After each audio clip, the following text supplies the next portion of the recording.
Natasha, and if you are watching this video, you are most likely a Virgo rising, or you know someone with Virgo rising and you want to get more information on this person.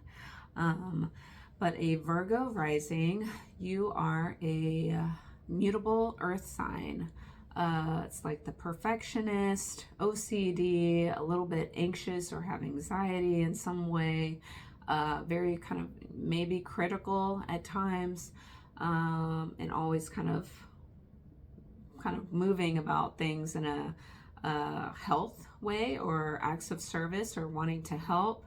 But negative side can be perfectionistic or OCD and overly critical. Those are some downsides of it. But overall, very, very nice. You're a workaholic, possibly, as Virgo normally rules the 6th house of day-to-day routine, our daily habits, our health, our pets. So this is placed in your 1st house. So your rising or ascendant sign is determined on the time you were born, and that kind of creates this kind of dial shift of where the sun was rising when you came out of the womb. And so as a Virgo rising, this is like the mask that you put on when you encounter people who don't actually know who you are, because it's not the sun sign or the moon sign or any of the other planets or asteroids that are going on in your chart, and how those things are also interacting.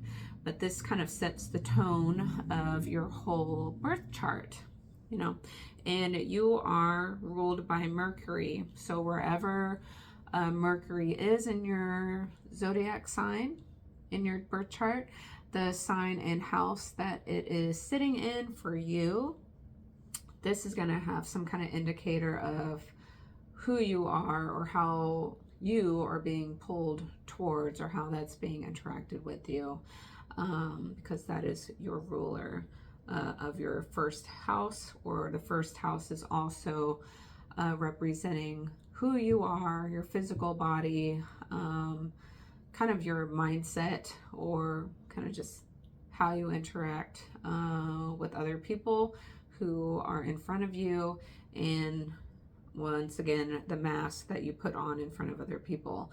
It is also how you kind of grew up to feel safe and secure. How did you survive in the environment that you grew up in subconsciously?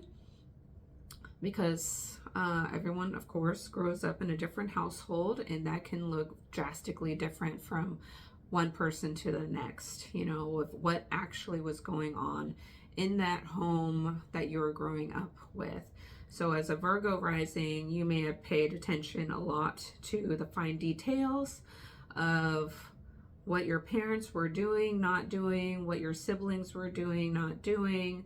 You're kind of very detail oriented, and you notice all of these little things that were right or wrong growing up, or what was caring and not caring, or how could something be better, like they shouldn't have done it like this, like kind of critical possibly in your mind about how you were brought up. And if it was negative, it's kind of like very irritating, irritable to you, and not fair, and you're wanting to perfect or grow, get better in some kind of way. You may also be very conscientious about your own health as a Virgo rising, and that represents your physical body. Thinking about health and fitness, or food, or actual working out, or how can you be more detail oriented in order to survive, even if it's like school or something. You have to really focus now on being very nitpicky and paying attention to the fine details in order to just make it. That might be a possibility for you. I like to look at your personal houses in your birth chart. So most likely, if you do not have any duplications or interceptions, which would mean if you did, you would have one zodiac sign ruling two houses, and that would mean two of those signs, two of your zodiac signs are ruling two houses each, and that would automatically, most of the time I've seen it when it comes close, where two other signs, zodiac signs, are intercepted or they're swallowed up and they are not ruling any house for you. So that's why you need to look at your own personal birth chart and what is actually happening for you. But, you know, in most cases, each zodiac sign is going to be ruling one house, technically. Sorry, I'm tired of talking a lot. So if you have no duplications or interceptions, most likely your fourth house is ruled by Sagittarius.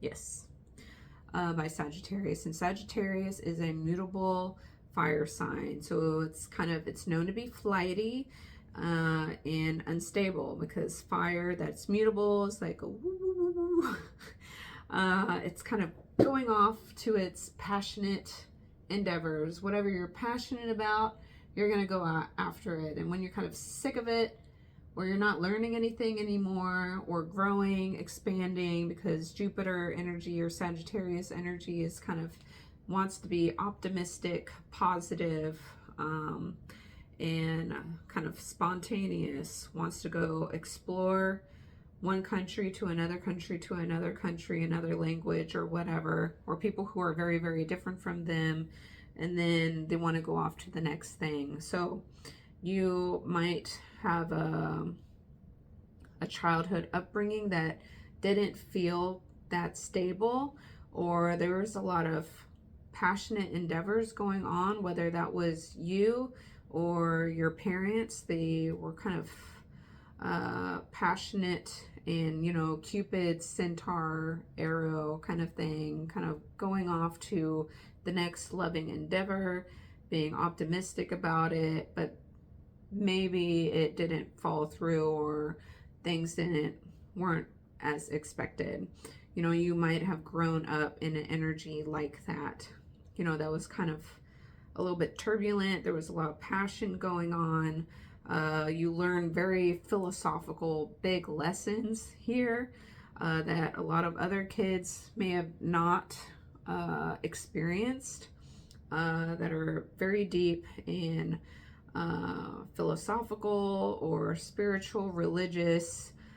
You might be able to write a book about it, because it is so different that other people may want to learn about, you know, these crazy kind of events that might happen growing up, and how it changed your life, or how you perceive what home and family should look like. So it's this teacher energy. So you learned big philosophical lessons in your childhood upbringing, and I'll come to this, I guess, later, or maybe now.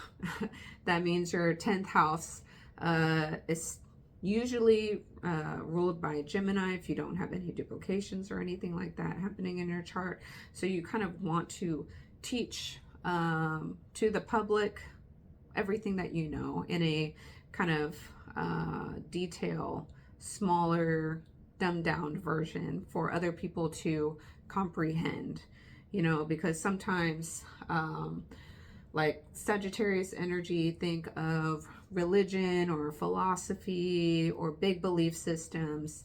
Not everyone can grasp something so complex and big that you have to be able to make it smaller, dumb it down. It's kind of like writing a textbook. You may be the writer of a textbook, but that doesn't mean other people just automatically, it clicks for them, you know? And so whatever you grew up in your childhood upbringing, whether you liked it or not, usually you get a mix of both. You somehow become some sort of teacher, or you like to talk about it, be a public speaker of some sort to your small community about everything that you know or have learned. You know, that might be a scenario for you. You can, in the future, when you grow up, unless you're already grown up, you might literally live far away from wherever you grew up, or move to a different country, or you feel kind of estranged or distant from your family, because Sagittarius is far away in some way. It can be literally you're far away, or you feel far away or disconnected from your family, or you can only tolerate so much of them at a time that you want to kind of distance yourself. It's this kind of distant, passionate. If you don't feel passionate about them, you kind of don't want to deal with them that much. Or, you know, maybe you and your family have completely different belief systems, so you clash a little bit. You don't see eye to eye on how things should work, or how whatever it is should work. So there's something about belief systems, could be religion, publishing, writing, teaching, philosophy, or whatever your personal belief system is. It just feels far away. Think Gemini is closer. It's your siblings, cousins, short distance travel, like you driving from your house to the grocery store, or from one city to the next, so it's drivable. Sagittarius is like you have to take an airplane to get there, or you have to take a cruise ship or whatever, you know, so it's this distance kind of energy going on. Your 7th house most likely is ruled by Pisces. So your 7th house normally rules your one-on-one relationships, your romantic relationships, your one-on-one business partnerships, contracts, you know, and the 7th house is furthest away from you yourself, because you yourself is a Virgo rising. So technically you can say, I am a Virgo, even though your sun sign is in a completely different zodiac sign. How you present yourself on the day-to-day, or express yourself to other people, the mask you wear, is going to have some sort of this Virgo archetype, positive or negative, right? And so what feels furthest away from you is this Pisces energy. Even though you have that within yourself, it's this 7th house opposed to the 1st house, because they're opposites. So they're similar yet the same. And Pisces is, woo, I'm so sorry. I've been talking a lot. Pisces, since it just feels far away, you might be attracted to or click with people who are literally a Pisces, or have this Pisces kind of quality to them, positive or negative, right? Depending on who you are and where you are on your kind of soul's growth or spiritual growth and maturity, as well as the other person. Otherwise, you'd be repelled from each other. You'd be like, this is not for me, and why should I bother staying around when there's 7-8 billion people in the world? But if you have some kind of similarity, you're more likely to attract each other. So you can kind of gravitate towards people who are they go with the flow. They just trust in the universe, trust in spirit, trust in whatever, and they're more carefree, because Virgo, the opposite, is very anxious, detail oriented, and it's like, okay, we have to do all these things, otherwise we're not going to make it, we're not going to survive. And Pisces is just like, why be like that uptight about it, you know, like just trust, believe, or they'll just escape and not care. And a Virgo is like, you need to care. Like, what the hell is going on? Like, this is real life, this is reality, you should care. And Pisces energy might be like going off in a dream, escaping or escapism. In a very negative sense, they can kind of fall off into alcoholism, sex addictions, whatever kind of addictions, financial spending, or just have this kind of martyr, like they will self-sacrifice themselves in order to help you because maybe they feel bad for you in some sort of way. You are going to attract or be attracted towards people who are willing to do that for you, or you're trying to learn something from them by being in, you know, their kind of bubble of energy of how can I learn to let go like this person, or how can I learn to be so like at peace or spiritual, or just believe and trust, or be so like understanding and compassionate about people who have been like terrible to them. You know, like there's something about that in your 7th house, you know, so you're more drawn to this kind of wise, spiritual Pisces kind of archetype, whether those people are actual Pisces, they have strong Pisces somewhere in their chart, or they just kind of embody that archetype. Okay. And then we kind of talked about 10th house already a little bit. Your public image or what you do in a career is this Gemini energy. So Gemini is a mutable air sign. So it's usually something with communication. You just know how to talk, or you just know how to teach whatever you know, or maybe you gossip a lot and you entertain people with whatever you have to say about whatever you've learned or heard or whatever interacted with other people. You have the gift of gab. So Gemini is learning, speaking, writing, communicating. So something about this energy you're really good at, and people see you as good at this, whether you're a good communicator, whether that's in the speaking sense or the writing sense, or you have a lot to teach, or you have gone through a lot of stuff where you can now give back to the world, you know, and teach whatever you know, whatever uniqueness that you know, so someone out there can learn from you. That can be a thing for you, maybe not, you know, so it's really up to you, of course. And then I also like, oh, I don't think I did this for the other sign. Your 12th house is ruled by Leo. So 12th house, it's kind of like our subconscious mind. It's naturally or originally ruled by Pisces. So this is kind of the energy that's kind of going on in the back of your mind, subconsciously. You might escape towards this energy, positive and negative, of course. Leo in its positive is a big heart, very giving, wants to help, very playful.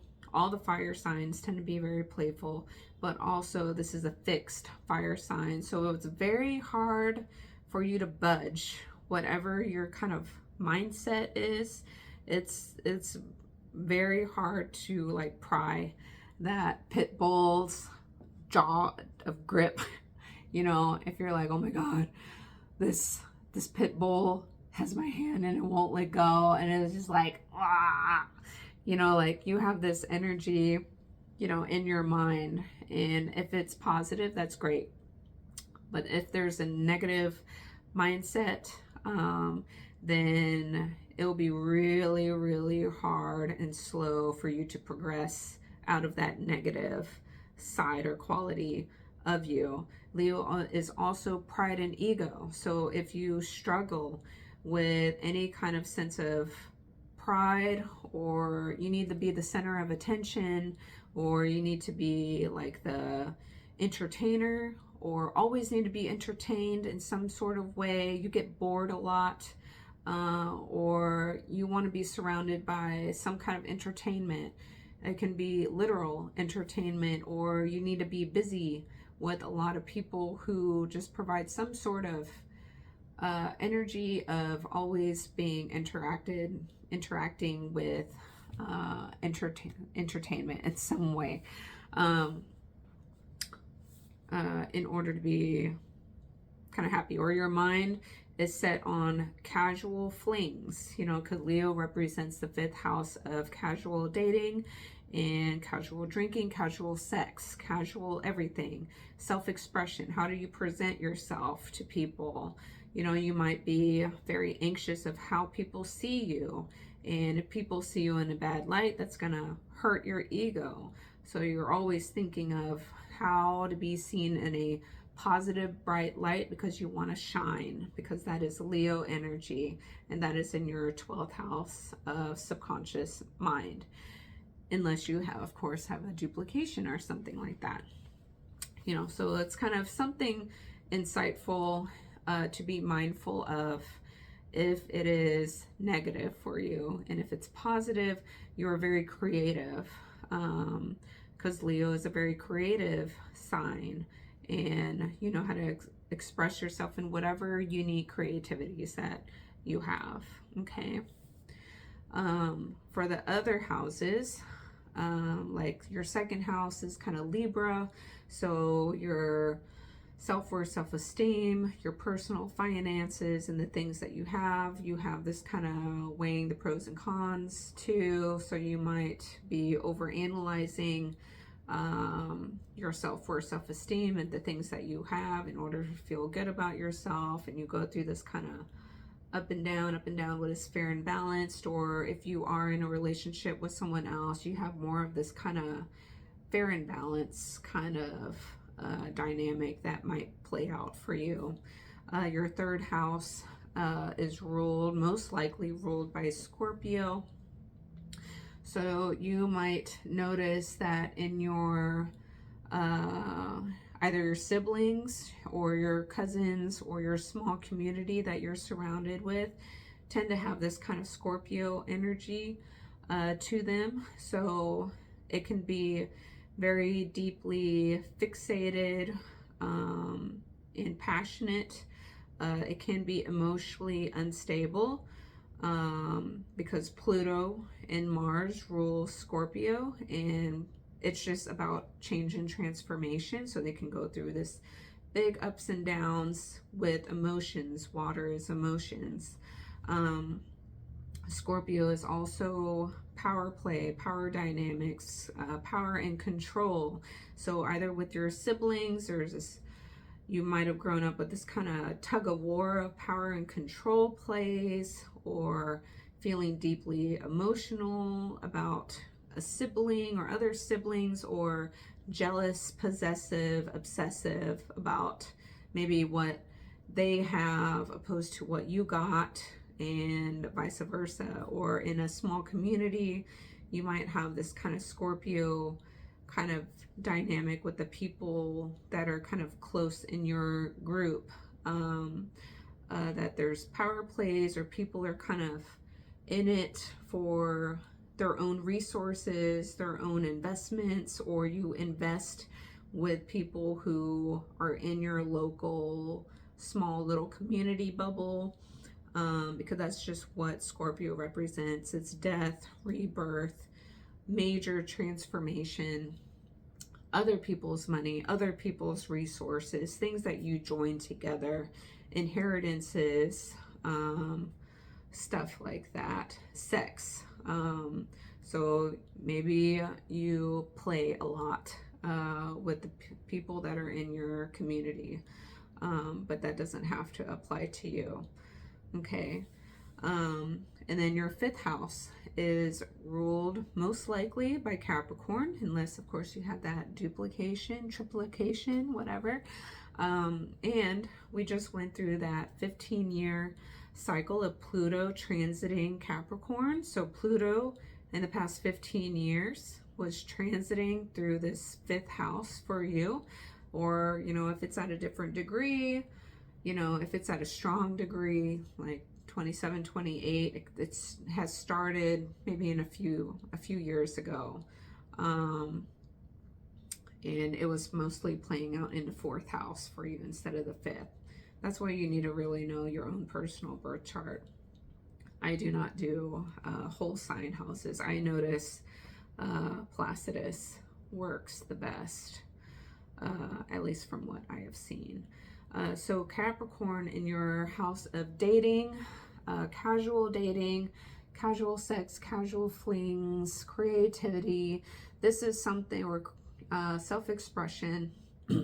You have had to work and build with this. Like, you had to learn through tons of dating what you want, what you don't want, or you know, all the different types of people in the dating realm, because you've dated a lot of people.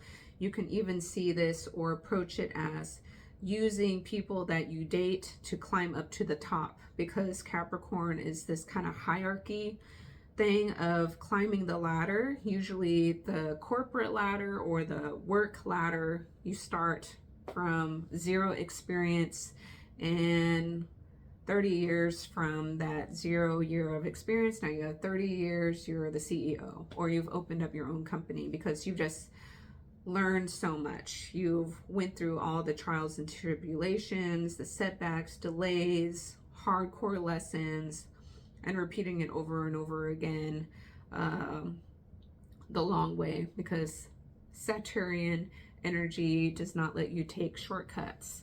So you learn and grow and build through this house of dating, relationships, casual drinking. You might learn, like, you know what, that is not the right way to approach this. I'm not going to do it anymore. Or Capricorn can be seen as like this bachelor. You know, you care more about money and power. And so women, if you're thinking like more of a man, or like the old school stereotypes of that, it's like using a lot of women in order to look good, or using a lot of women to see what women actually want, so you know what women want, and so now you can play the game even better. You can look at it like that. You can also see it if you have children.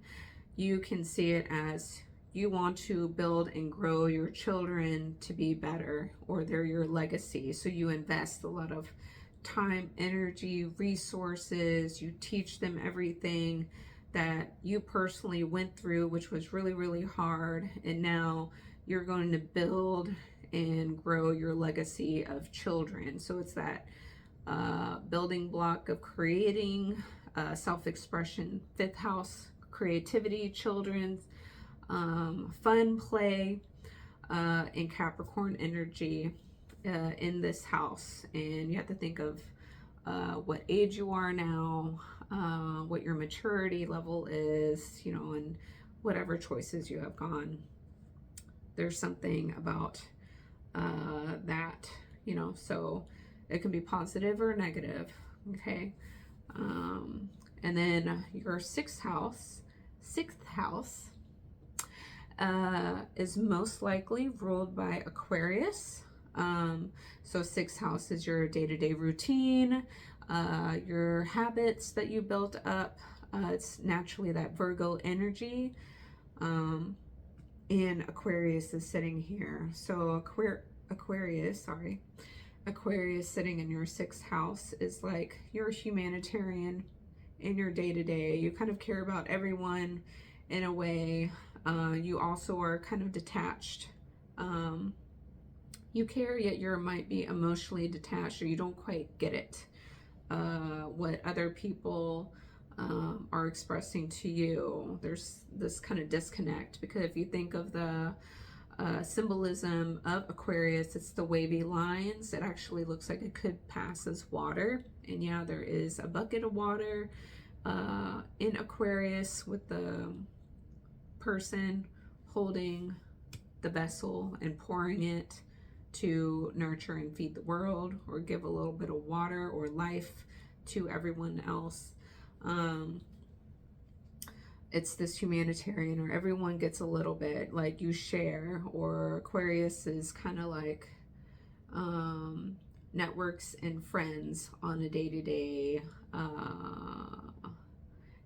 routine or level. It is also communication. Already said that, I think. Humanitarianism. It's friendships, networking, technology.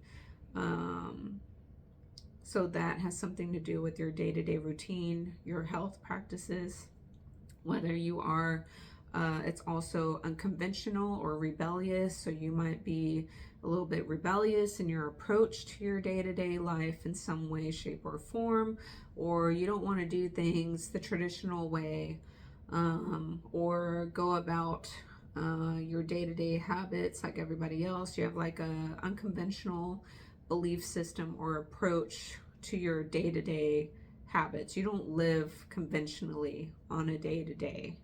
That is possible. Or you have this tendency to be a little rebellious in that area, or you take risks in your health sector. Your 8th house is most likely ruled by Aries. So 8th house normally represents the things that come after marriage, because your 7th house or Libra is like your actual relationship, like your relationship that is most likely marriage material, or you actually married if you believe in that. And so Aries comes after marriage. Scorpio traditionally comes after marriage. So things that you join together, joint resources, joint finances, you now come to one home, for instance, or you're sharing assets in some way, depending on the partnership. And so Aries being in here is also rules sex, things that are hidden, secrets, your in-laws and such. So Aries being in here is you can come off as Aries is a very headstrong sign. So it's like, I know what I like and I know what I don't like, and if I don't like you, you're not it, you know. Or it's like, I like you and I don't know why, I just know that I like you, or I have to go after it. And so we're gonna do it, and it's fast, you know. So maybe quick, impulsive, passionate, fiery, cardinal energy to this area of sex and other people's resources, other people's money. So very fast, almost not thinking about it, or very bold and brave, warrior like, risky approach to this department. So take that as you will. So you might have sexual encounters that you didn't really think it through, and then you might get tired and bored of it, because Aries gets bored pretty fast. Or you thought this person was a good idea, or they seemed good on the outside, and you both get pregnant, right? Or, you know, whoever the female is gets pregnant, and you find out later on, when that person's true self comes up, you're like, oh my God, this is not the person that I perceived this person to be. And now you're in a pickle, you know. And you're always fighting, because Aries is also like war, fighting all the time, quick, impulsive, one-sided. It's always about that person's side, or maybe your person's side, or your side. It's like a one-way street. Aries is a one-way street. Libra is a two-way street. You know, those are the two opposites. So you might always find that you're fighting about joint resources, or fighting and bickering about money, or getting into situations that are very impulsive and quick and wasn't thoroughly thought out. And you have to learn over and over and over again about things in this department. But Aries always kind of gets over it. It's hot-headed. but they'll move on, and they're a warrior. They'll keep fighting. They always stand back up like a little baby that's learning to crawl, and they're learning to walk for the first time. They fall a lot all the time, and somehow they're not afraid. They're gonna keep trying to stand up, so it's that ambition. It's ambition in the sector of joint resources, other people's money and sex, skeletons in the closet, other people's secrets, such and things like that. Your ninth house is most likely in Taurus. So ninth house is normally like our higher education, our higher beliefs or learning or literal religion, or your belief systems, your philosophy or your personal philosophy, teaching.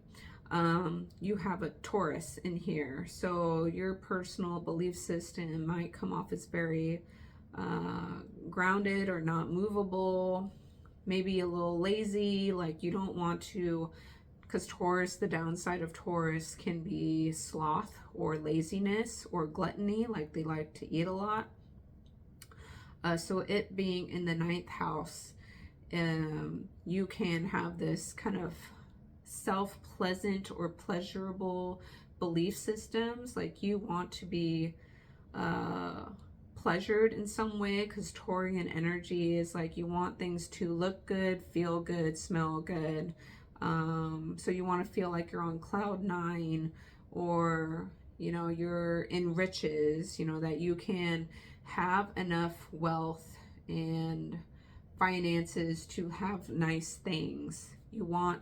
You might have a belief system of that you deserve, or you will work for a lot of nice things, and these things will therefore make you feel good about yourself, because Taurus is also self-worth, self-esteem. It doesn't have to be that belief system. It can be a belief system of just your beliefs are just like you want peace, whether that is true or not for you. You have to look at other things in your chart and what you're actually doing or choosing to do or choosing not to do in order to have or not have chaos. But your belief system might be on values. What do you value?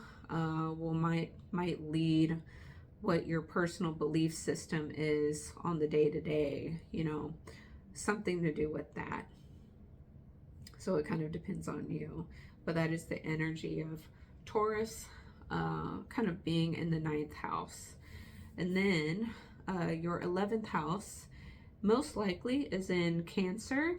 So Cancer is very nurturing. It's naturally, or it's normally home and family, like your literal home or your family, and it can literally be your house too. The 11th house is normally ruled by Aquarius, and it is friendships, networking, technology. So you might attract a lot of friendships that have networks who have this kind of caring, nurturing quality to them, or maybe you present yourself as very caring and nurturing, and that's what they see in you. But you're gonna draw in people and friendships who have this kind of Cancer. They care, they want to nurture, they want to help you, they understand your feelings a lot and what you've kind of gone through. So it's kind of that energy. So you are a sign that has in this kind of close siblings, and the people around you is in Scorpio, a water sign. You have the 7th house, or your one-on-one relationships, is in Pisces, mutable water sign, so another emotion sign. And then your 11th house of friendships, networking, and Cancer, another water or emotion sign. So you're gonna always find, most likely, the actual people in your life that you are drawn to, or they just naturally are drawn to you in return, have this kind of emotional quality to them, or this emotionally instability to them, or they're very caring and expressive, or they like to nurture and care for you. So that might come up, or something that you may notice if you haven't really noticed that for yourself. So yes, I think that pretty much wraps it up. Don't forget your Mercury is the ruler of you for your first house, not looking at your sun sign or moon sign. So that is something to kind of look at. And if you'd like to book a personal birth chart reading, you can go in the description box below to check it out or copy paste it. Or it's called www.natashascreativewellness.com. You can go in the scheduling section and book the earliest appointment because it's just a pre-recorded reading. You just need your date of birth, location of your birth, and the time you were born to get the most out of it. And if you like products, journals, yoga mats, posters, other random things, I have that in the merchandise section. If you're into that, because I have an art background, so I like creative thinking. In the future, whenever I am completely done, I do have a book also. So please subscribe and like so you can stay up to date for that. This book is like a mixture of mental health, astrology, based on true story, hardship, hard life, and a little bit of Alice in Wonderland type down the rabbit hole stuff, and kind of goes in and out from present to past. So that might be interesting if you're into that. So yeah, that will conclude my analysis of Virgo rising people.